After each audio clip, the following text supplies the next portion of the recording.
किस तरीके से इस फैसले को देखते हैं, क्योंकि बीजेपी ने एक बड़ा मास्टर स्ट्रोक खेला है यादव को सीएम बनाने। ये उनका दल का मामला है और वो दल में किसको बनाते हैं नहीं बनाते इस पर हमारा कोई टिप्पणी नहीं है।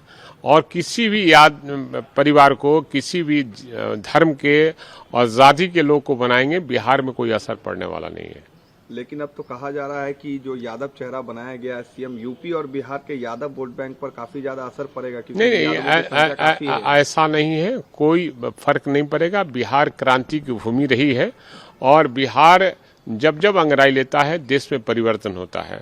चाहे वो आज़ादी की लड़ाई की बात कर लें, आपातकाल जब लगा था तब की बात कर लें, और फिर बिहार में एक बार फिर अंगड़ाई लिया है और यहीं से नारा दिया है कि बीजेपी भगाओ देश बचाओ का नारा यहीं से लगा है।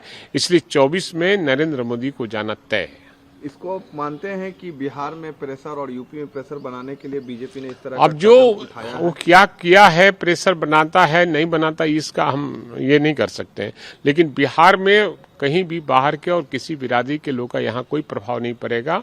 यहाँ आदरणीय लालू प्रसाद यादव जी और आदरणीय मुख्यमंत्री नीतीश कुमार जी और नौजवानों के आइकॉन तेजस्वी प्रसाद यादव के नेतृत्व में सरकार चल रही है। महागठबंधन की सरकार है और सभी महागठबंधन नेताओं के आशीर्वाद से ये सरकार चल रही है। कहा जा रहा है कि यूपी और बिहार में तो जो नेता बनेंगे यादव से, मान लीजिए तेजस्वी है, अखिलेश है, लेकिन बीजेपी ने एक एग्जाम्पल सेट किया है एक आम कार्यकर्ता को सीएम बनाकर। आप लोगों के यहाँ तो परिवार, हमारे यहाँ तो पहले से ही नजीर पेश किया गया है। बहुत से ऐसे लोगों को मंत्री और मुख्यमंत्री बनाया गया है जिसको पता भी नहीं था कि हमको मंत्री बनाया जाएगा और एमपी बनाया जाएगा, एमएलए बनाया जाएगा। इसलिए बिहार से लोगों ने सीखा है और काम कर रहे हैं।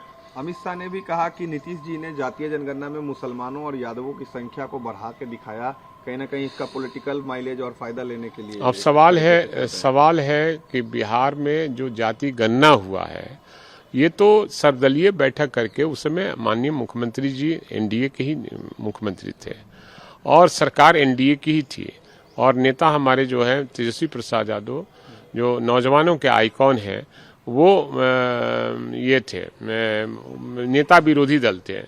तो सब लोगों ने राय करके और विधानसभा के सदस्य हम भी हैं, वहाँ से पास हुआ कि सर्वदलीय बैठक करके और विधानसभा से पारित करके और गया लोग प्रधानमंत्री से मिलने के लिए कि देश भर में जाति गणना होना चाहिए और उन्होंने ठुकरा दिया।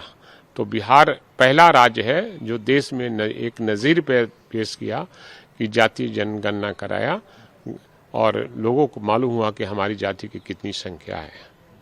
तो अमित शाह के स्टेटमेंट को किस तरीके से देखते हैं?